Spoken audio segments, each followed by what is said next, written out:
Notre invité, il est 8h33. Je suis heureux de recevoir Renaud Muselier, président de la région Sud, Provence-Alpes-Côte d'Azur et délégué régional du parti Renaissance. Renaud Muselier, bonjour. Bonjour. Merci d'être avec nous. Nous avons besoin de vous.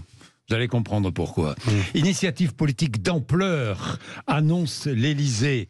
Demain, Emmanuel Macron recevra les chefs des partis politiques représentés à l'Assemblée nationale. Objectif, préparer des compromis, des textes législatifs communs, pourquoi pas des référendums, ou même un préférendum, comme le dit le porte-parole du gouvernement. J'ai besoin de vous. C'est quoi un préférendum ? Alors, on va commencer par l'initiative. Ah bon, d'accord, non, parce que je sens que cette question, la réponse est difficile. Non, pas du tout, pas du tout. Ah bon, pas du tout, mais d'accord. Elle se prépare par ce que vous avez présenté d'ailleurs, c'est-à-dire une initiative d'ampleur. Bon, alors allez-y. Une initiative politique d'ampleur. Quel est le constat de cette première année ? C'est que très difficile de trouver une majorité sur les textes très importants. Oui, il n'y en a pas. Si, parce qu'il y a un texte. Il y a le 49-3, c'est la majorité, quoi. Ça arrive, et c'est légal, enfin c'est constitutionnel. Oui, d'accord. Ça, la grande loi pour une programmation militaire, par exemple, oui, c'est vrai. Donc il y a des textes qui sont passés, mais il y a des textes très sensibles qui font un gros frottement. Très bien. On voit que dans ce Parlement, il y a des jeux de rôle très importants qui font en sorte qu'on n'arrive pas peut-être à faire comme on fait au niveau européen, c'est-à-dire trouver des majorités, texte par texte. Des compromis. Très bien. Donc, fort de cette expérience, puis il y a notre débat aussi dedans, qui vient s'inscrire aussi dans ces difficultés, c'est que le deal qui avait été passé avec les LR de l'Assemblée n'a pas été respecté, alors qu'il a été respecté par les LR du Sénat. Donc, on voit qu'à l'intérieur de LR, il y a cette complexité encore qui sera surajoutée. Parallèlement à ça, le président, qu'est-ce qu'il fait ? Il dit, bon, écoutez, le pays a toutes sortes de problèmes, vous en faites le diagnostic tous les jours, on va se voir une après-midi, un dîner, une soirée de travail, qu'est-ce qui peut en sortir ? Ce qui est pas banal comme technique. Bon, là-dedans... C'est d'accord. On va voir. On va voir. On va voir. Non, on va voir parce que on va voir parce que je me mets à la place des Français. Mais on va voir. Allez-y. Je ne veux pas vous interrompre. Donc à ce moment-là, chacun vient avec sa feuille de route. Il y a un travail qui a été fait à l'intérieur des formations politiques. Hier soir, nous avions une réunion de notre bureau exécutif pour justement faire nos propositions. Oui. Dans ces propositions, ça va accoucher de quoi ? On va voir. Donc là-dedans, un référendum, un préférendum, qu'est-ce qui va se passer ? Mais c'est quoi un préférendum ? Puis on va évacuer ça, mais parce que j'ai rien compris là. C'est un référendum dans lequel vous pourrez cocher un certain nombre de questions avec des propositions. C'est-à-dire, exemple ? Exemple, un référendum, normalement, c'est une question oui, non. Une question, oui, non. Terminé, au revoir et merci. Bon. Là, l'enjeu est tel que ce serait plutôt faire 3, oui, 4 non, ou 5 questions. Non. Oui, non, peut-être. Voilà. Sauf que la difficulté du référendum... Oui, non, peut-être. Alors, attendez, c'est compliqué, ça. Enfin, peut-être pas peut-être, d'ailleurs. C'est oui, non, je m'abstiens, ou ça m'intéresse pas, ça m'intéresse pas, c'est non. Pas forcément. Ah bon ? J'ai pas l'avis. Ah bon, d'accord. Voilà. Mais alors, un préférendum, c'est-à-dire qu'il y a plusieurs questions dans une question. Il peut y avoir plusieurs questions dans une question. Plusieurs sujets. Vous pouvez très bien, par exemple, parler sur l'immigration et avoir 3 réponses sur l'immigration. Ou alors, vous pouvez avoir 3 questions, une sur l'international. C'est le en même temps, quoi. Non, parce que c'est des sujets différents. Et dans ces sujets différents, on n'est plus en binaire oui-non, quand même. À partir de là, la difficulté est une difficulté... C'est-à-dire qu'on ne tranche pas ?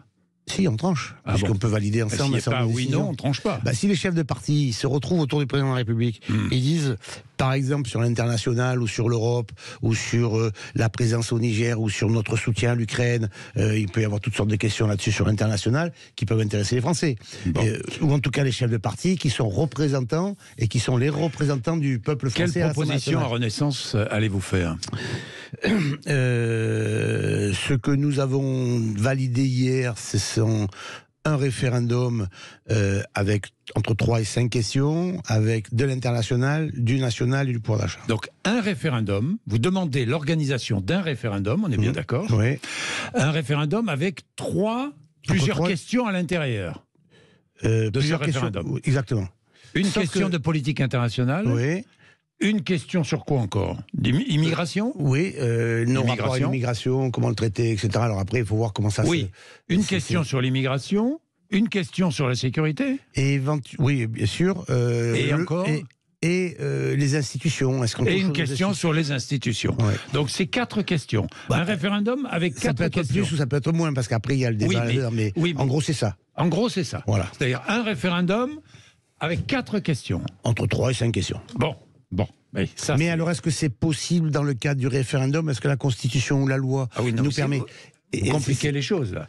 Non, je vous dis ça parce que je me mets à la place des Français qui sont en train de lever les yeux au ciel et de hausser les épaules. Je vais vous expliquer pourquoi ils haussent les épaules. Parce qu'ils ne comprennent pas. Ils se disent quoi? Mais je me mets aussi à la place des Français, vous savez, je suis français comme les autres. Non, mais je sais, Renaud Muselier, je sais, mais ils se disent quoi? Ils disent c'est du vent, c'est de la com. On nous a fait le coup du Conseil national de la refondation, on nous a fait le coup des 100 jours, et maintenant on nous fait le coup de la consultation des partis. Oui, mais enfin, c'est un débat. Vous comprenez que les Français puissent se dire ça? Je comprends aussi que les Français sont partis en vacances, que les vacances sont bien passées, qu'on peut tout aggraver dans la vie, mais que ça va pas si mal que ça aussi dans le pays quand même. Bon. Donc moi je suis toujours tout à fait impressionné par les Cassandres qui nous expliquent toute la journée que tout va mal, que tout est un désastre. Je vous donne un exemple très simple sur ma région. L'année dernière, nous avons souffert beaucoup de l'eau. On n'a pas eu d'eau. Donc on nous a expliqué qu'on a pu avoir d'eau, la canicule, la souffrance, avec ça les feux de forêt, ça va être un désastre. Très bien. On a travaillé beaucoup cette année. On a réglé beaucoup de problèmes. On a eu de l'eau à Serponçon, de l'eau au lac de Sainte-Croix. On a traité le problème avec EDF pour pas qu'il y ait des ponctions d'eau, etc. Ça s'est très bien passé, malgré la canicule. Et comme nous avons fait notre plan guerre du feu pour éviter les feux de forêt, ça a brûlé tout autour de nous dans l'Aube, ça n'a pas brûlé chez nous. Personne n'est rien là. Donc, je veux dire, quand il y a un problème, il est réel. On n'est pas des bisounours. Mais dans ce problème réel, on ne peut pas avoir la réponse forcément immédiatement, mais on peut travailler pour le coup d'après. Bien. Et donc on peut quand même avoir un optimisme de combat qui fait en sorte que dans cet optimisme de combat, si on fait un bon diagnostic, on peut fabriquer de bonnes solutions. Or aujourd'hui, dans les difficultés du fonctionnement de notre pays, dans le cadre de nos démocraties, et on voit quand il n'y a pas de démocratie, comment ça se passe à côté, on peut peut-être s'en inspirer pour dire qu'on est bien chez nous. Eh bien, quand on voit cette démocratie, on a des chefs de parti, ils n'ont pas réussi à trouver des solutions sur un certain nombre de sujets à l'intérieur du Parlement. Est-ce que ces chefs de parti peuvent trouver des solutions ensemble autour du président de la République, qui peut très bien prendre des propositions qui ne sont pas celles de la majorité d'ailleurs, et qui sont soumises à un référendum. D'accord, mais vous, Renaissance, vous allez faire donc une proposition majeure, un référendum avec 4 questions. On est d'accord. Entre 3 et 5. Entre 3 et 5 questions. Un référendum entre 3 et 5 questions. C'est intéressant parce que ça, c'est nouveau, on ne savait pas. Bien, moi j'ai une question à vous poser. Hier, la Première ministre, Elisabeth Borne, nous a parlé, nous a dit, enfin à nous et au MEDEF, pas de hausse d'impôts. On est bien d'accord. Hein, pas de hausse d'impôts. Oui, sauf que le gouvernement envisage quoi? Une hausse du prix du tabac. Envisage quoi? Envisage d'essayer de freiner l'inflation. Les prix augmentent aujourd'hui. Vous le savez, tout le monde le sait, tout le monde le constate. Ça veut dire quoi quand les prix augmentent? Ça veut dire que la TVA augmente. La taxe foncière augmente. Mais les taxes, ce sont des impôts. Comment peut-on dire qu'il n'y a pas de hausse d'impôts alors que les cigarettes, le prix des cigarettes va augmenter, que les prix augmentent, qu'on paie plus de TVA, que la taxe foncière augmente? Expliquez-moi. Les impôts, c'est un prélèvement immédiat de l'État. Une taxe, c'est pas un impôt? L'impôt, c'est un barème. Une taxe, c'est un impôt ou pas? Une taxe, c'est une taxe sur votre consommation en fonction des différents domaines. Oui, d'accord, mais c'est un impôt. Donc, ça revient à une ponction du pouvoir d'achat par rapport à celui qui consomme. Pour les cigarettes, c'est bien particulier. Sur la taxe foncière, c'est encore différent. C'est les communes. Oui, ça. Et donc, c'est pas l'État quand même. C'est pas l'État. Donc, il y a des choses qui dépendent directement de l'État, des choses qui ne dépendent pas de l'État. Oui. Et donc, à la sortie, pour le concitoyen, celui qui nous écoute, celui qui paye, il paye plus. Il paye plus de toute façon. Voilà, donc, les impôts augmentent. Non, c'est pas les impôts communs, c'est pas l'État qui ponctionne plus. Non, sur le tabac, c'est l'État. Sur le tabac, c'est l'État. Oui. Sur le tabac, et sur les prix qui augmentent, la TVA, c'est l'État. La TVA, elle bouge pas, la TVA. Oui, non, mais elle bouge pas. Elle bouge pas, la TVA. Oui, elle n'a pas bougé, la TVA. Oui, non, mais on paie plus. Oui, mais le consommateur paie plus. Non, mais vous n'avez pas changé la TVA. Oui. La TVA, vous n'avez rien qu'à changer. Vous avez le prix du tabac qui a augmenté. Si le prix du tabac augmente, alors après, vous pouvez le mettre sur le côté santé. On peut la baisser, la TVA. Moi, je fume pas, alors, donc je veux dire. On peut la baisser sur les produits de première nécessité, par exemple. Oui, mais il faut voir le rapport qualité-prix qui n'est pas forcément bon. Donc, il n'y a pas d'augmentation de TVA. Et il y a une augmentation sur le tabac, mais sur le tabac, ça touche ceux qui fument. On peut le dire que c'est le côté santé aussi. On va développer ça tout à l'heure, d'ailleurs. Et sur les taxes foncières, c'est pas l'État, ce sont les collectivités territoriales qui varient en fonction des territoires. Et regardez les couleurs politiques de ceux qui en ont le plus, où ça monte de près de 20% quand même. Mais ça, ce sont les locaux. Ce n'est pas le national. Alors, Renaud Muselier. Ça quand même, monsieur Bourdin. Oui, oui. Renaud Muselier, oui, bien sûr, la taxe foncière, c'est le département. C'est la commune. Ouais. Renaud Muselier, vous avez vu ce qui s'est passé à Aurillac ? Oui. Vous avez vu cette jeune femme, les seins nus, qui a été interpellée, d'ailleurs. Pourquoi a-t-elle été interpellée ? Elle se promenait les seins nus dans la rue, ça vous choque ? Ça vous choque, ça ? Oui. Oui. Mais moi, je veux dire, ceux qui se promènent dans les centres-villes en tongs, en short, torse nu, avec la serviette sur le dos, ben ça me choque. Alors vous allez me dire, encore plus les femmes, excusez-moi, je veux bien que les femmes disent les hommes et les femmes doivent être traités de la même manière, etc. Donc les hommes sont torse nu, mais les hommes ils n'ont pas à être torse nu, il faut qu'ils aient une tenue décente et respectueuse de leurs voisins dans la cité. Voilà, dans la cité, on n'est pas seul, individuel, égoïste à se promener. Alors, pourquoi on se promène pas carrément tout nu pendant qu'on y est ? Manifestation parce que cette jeune femme, manifestation parce que cette jeune femme a été interpellée. Enfin bon, amende. Des crétins décérébrés, a dit le ministre de la Justice, des crétins décérébrés qui sont allés saccager le tribunal d'Aurillac. Bon, c'est encore de la désobéissance civile, ce petit fait divers. Est-ce que la République se délite, Renaud Muselier ? Je pense qu'il y a il y a un défi qui est lancé à la République aujourd'hui. Oui, un défi du respect de l'autorité tout le temps. Oui. Mais pas spécifique. Non, je pense que la société aujourd'hui a beaucoup évolué et il faut intégrer et combattre un fait qui est très clair. Avant, on était dans un système collectif, notamment après-guerre. On est passé dans l'individualisme, la joie, le plaisir personnel, etc., pour finir dans l'égoïsme total, avec la liberté totale. Mais la liberté, oui, elle existe, elle est réelle chez nous, mais en même temps, il faut respecter les voisins et les autres. Or, là-dedans, dans ce problème bien particulier, les dérives aussi sont faites par les municipalités elles-mêmes, qui doivent maintenir une qualité, je dirais, vestimentaire dans leur propre territoire, où vous avez des territoires, alors je ne sais pas qui est le maire d'Aurillac, comment ça se passe à Aurillac, honnêtement je ne sais pas, et donc je n'ai pas de jugement de valeur. Oui. Ben, sur la côte d'Azur, sur la région Provence-Alpes-Côte d'Azur, 1000 km de côte, sud, la région sud, cette magnifique région qui est la plus belle d'Europe avec ses mers et ses montagnes, où tout le monde entier vient chez nous en vacances, la réalité c'est qu'on doit avoir une tenue. Voilà. Et dans les endroits où vous avez des maires qui tiennent leur ville avec leur police municipale, tout le monde. C'est pas torse nu, amende. Torse nu, pas forcément, non, monsieur, vous rhabillez. Monsieur, vous rhabillez. Bien. Et en général, quand même, alors l'histoire d'Aurillac, elle est seins nus.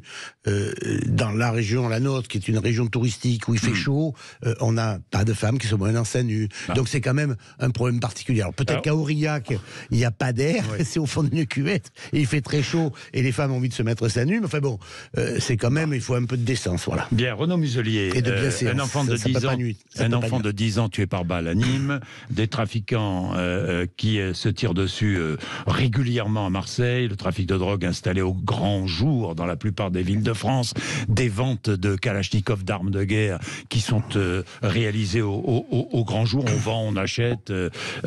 Et pendant ce temps-là, le ministre de l'Intérieur se tourne vers 2027 et prépare sa candidature présidentielle. N'est-ce pas indécent ? C'est deux choses différentes. Le ministre de l'Intérieur et le ministre de l'Intérieur, ça n'empêche pas de faire la politique. On ne peut pas interdire aux gens de s'exprimer quand même. Il fait de la politique. Faire la politique, c'est s'exprimer, c'est parler, voir les choses. Ça n'empêche pas qu'il est ministre de l'Intérieur. Et après, on peut poser les questions de savoir si, en tant que ministre de l'Intérieur, il apporte les réponses. Alors, justement, je vais vous poser la question. Mais c'est quand même deux choses différentes. Si je vous pose cette question, Renaud Muselier, c'est que j'ai lu Bruno Le Maire. Est-ce le moment de faire des calculs politiques, a dit Bruno Le Maire ? Oui, mais venant de la part de... Je veux dire, vous avez aujourd'hui, dans le cadre de notre vie et de notre respiration... Venant de la part de Bruno Le Maire, non, mais nous avons dans ça veut dire quoi, ça ? Venant de la part de Bruno Le Maire. Je vais m'exprimer. Alors, allez-y. Nous avons des élections présidentielles qui arriveront en 2027. Oui. Il y a manifestement des personnalités qui sont susceptibles de pouvoir candidater à ce moment-là. Beaucoup qui aimeraient pouvoir y arriver, mais qui ne sont pas du tout au niveau. Certains qui espèrent et qui aspirent à être au niveau pour y arriver. Bruno Le Maire en fait partie. Donc Bruno Le Maire n'a pas fait de rentrée politique, donc il porte un jugement sur quelqu'un qui fait une rentrée politique. J'étais avec Bruno Le Maire vendredi à Briançon pour la rentrée politique du maire de Briançon, Arnaud Budger. Donc c'était sa rentrée politique, quoi. Et ça ne l'a pas empêché. Donc là-dedans, vous avez le débat politique qui, à mon avis, est indispensable pour respecter l'avis des autres, conforter ses positions, faire connaître ses propositions. Et à côté de ça, une activité à l'intérieur du gouvernement de ministres qui sont des ministres hyper importants du fonctionnement du gouvernement et qui se doivent d'être aussi à la manœuvre. Mais Renaud Muselier, disons franchement les choses, les rivalités s'exacerbent. Maintenant on sait qu'Emmanuel Macron, évidemment, ne pourra pas se représenter en 2027, les rivalités au sein de la majorité s'exacerbent. C'est normal ? Non, moi, vous présentez un exacerbe, moi je présente en compétition. Oui. Rivalité, quoi. Quand vous venez de voir les championnats du monde de l'athlétisme à Bucarest, c'est un rival. Celui qui court dans le il court à côté de vous, c'est un rival. Et à la sortie, quand il est premier, il embrasse le deuxième. Hein. Oui. Ils ont fait le match, ils ont fait la course, ils se respectent. C'est comme ça que ça va se passer. J'espère et je le souhaite. En tout cas, je ferai tout pour que ça se passe comme ça, parce qu'on a pu voir dans le passé. Vous roulez. Pour qui roulez-vous? Moi, je roule. Roulez-vous, c'est un peu familier comme expression. Oui, mais je comprends ce que vous voulez dire. Vous prendrez parti ou pas? Bien sûr, je prendrai parti en son temps, mais pour l'instant, vous n'avez pas de candidat. Non, c'est pas ça. Je ne veux pas entrer dans une écurie. Moi, je suis un ancien du RPR. J'étais membre fondateur de LR, membre fondateur de nos formations politiques de droite. Dans ces formations politiques de droite, nous avons toujours été parasités par une démarche de compétition interne qui a souvent très mal fini. Donc aujourd'hui, si on peut quand même essayer d'éviter, et en ayant appris dans ces travers-là, dans la préparation des prochaines présidentielles, pas de primaire. On verra comment ça se passe. C'est loin. Par contre, vous savez, c'est comme dans les compétitions. On voit ceux qui sont susceptibles de pouvoir concourir. C'est une course de fond. C'est une course de fond, mais après ça dépend. Vous savez, c'est un peu un pentathlon. Donc vous avez du saut hauteur, du saut longueur, du triple saut. Vous avez un peu toutes sortes de choses. Il y en a qui sont meilleurs dans telle ou telle catégorie. Il faut être bon le jour de la compétition. Mais par contre, il faut avoir des hommes et des femmes compétents. Voilà. Et la compétence pour notre pays est absolument indispensable. Voilà. Et aussi des gens raisonnables.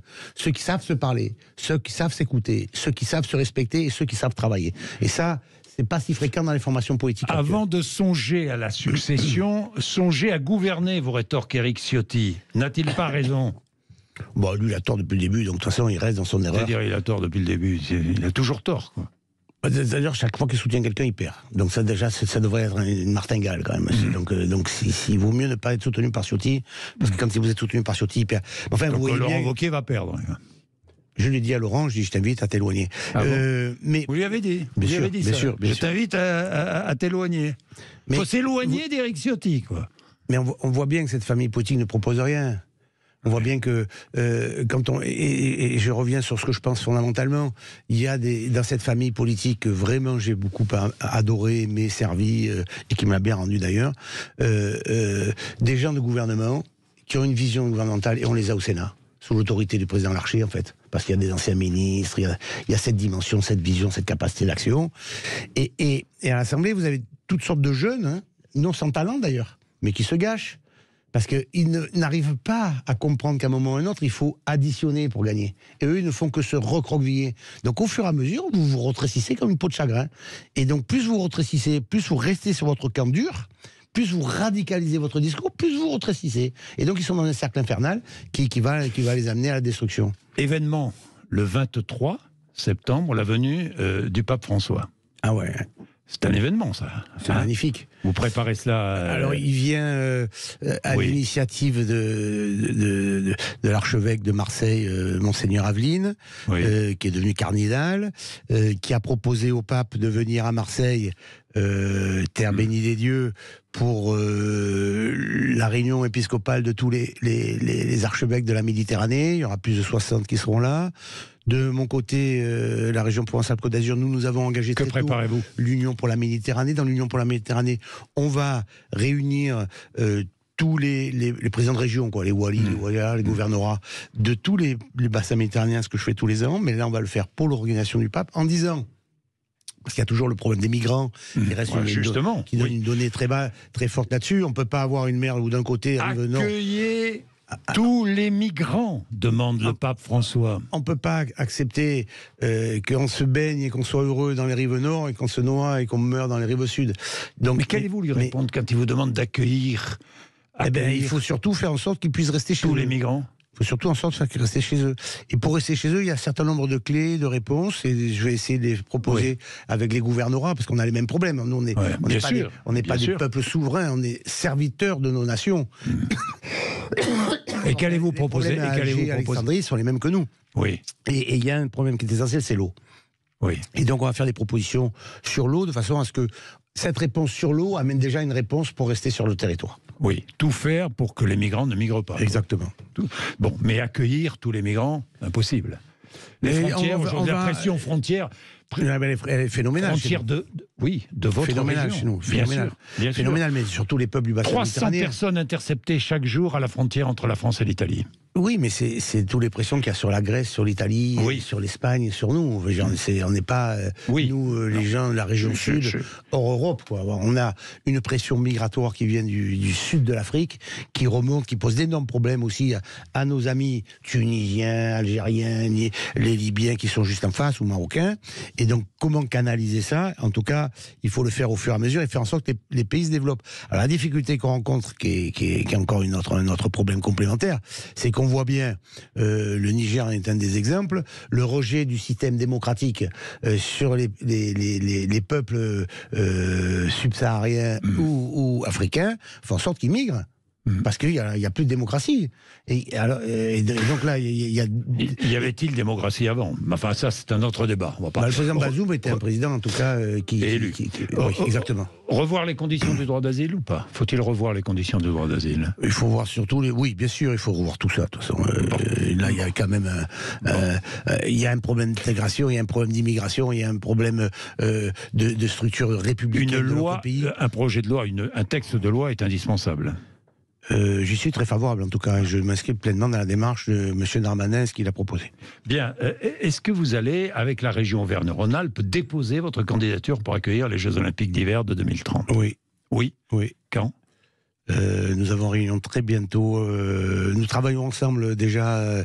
En réalité, qu'est-ce qui se passe donc quand courant septembre. J'ai lancé il y a 2 ans la candidature de la région Provence-Alpes-Côte d'Azur, où nous avons 3 de nos 6 départements qui s'appellent Alpes, Hautes-Alpes, Alpes de Haute-Provence et Alpes-Maritimes, où nous avons de très belles stations, 65 stations. Nous avons fait un projet qui s'appuie sur des études qui montrent qu'on a la neige pour les 2 tiers des stations jusqu'en 2050. D'ailleurs, a neigé cette nuit. Bon, donc on se retrouve dans une situation où on a besoin de développement de notre territoire, parce qu'on a par exemple les vallées de Briançon qui sont complètement enclavées. On met quand même près de 5 heures pour prendre Marseille-Briançon. Enfin, c'est pas possible à l'heure actuelle. Et donc se servir de ces Jeux Olympiques pour le faire. On a réalisé, à la suite des contacts que j'ai eus avec le CIO, que moi je pensais que dans le cas d'aménagement on pourrait faire 2034 ou 2038, mais j'ai un problème majeur, c'est comme je veux faire exactement l'inverse de Sochi ou de Pékin et faire Lillehammer, en fait, les vieux Jeux Olympiques avec la neige et les chalets. Bon, la neige et les chalets. Voilà, d'ailleurs, très peu d'infrastructures nouvelles. Exactement. Sauf que là, forcément, j'ai pas ni le saut ni le bob. Oui. Et donc nous on l'a pas ça dans le sud. Donc il faut que je me marie avec les voisins, soit l'Italie, soit les Alpes du Nord. Donc chez Monsieur Wauquiez, le président de la République nous a réunis. Vous avez, est-ce que vous pouvez vous entendre?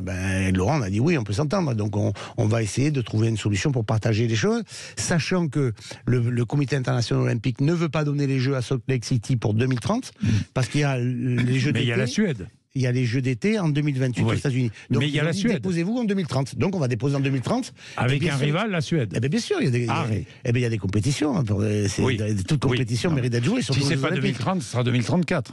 Non, 2034, ça sera Salt Lake City. C'est pour ça que le 2038, créneau... alors.